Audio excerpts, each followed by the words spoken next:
Did you know that the federal government in Nigeria 2022 proposed to borrow $1.5 billion,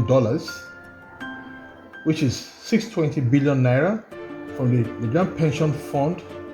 From Obasanjo to Buhari tenure as the president, Nigerian debt profile has risen to 45 trillion naira, which is $108 billion.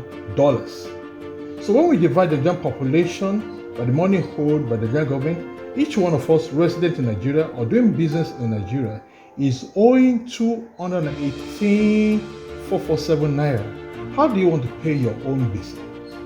So looking at all these facts about our dear country Nigeria, it's high time we look for ways to secure a future by making profitable investment, because pension fund is almost gone. And if you're not a pensioner, don't forget you still have a debt profile as a Nigerian. Sorry for all of you who are dependent on the pension fund.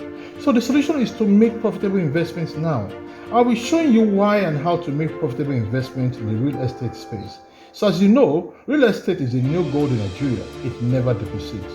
So click below, fill the details. You will be contacted on how to join the meeting. Don't miss out on the new gold.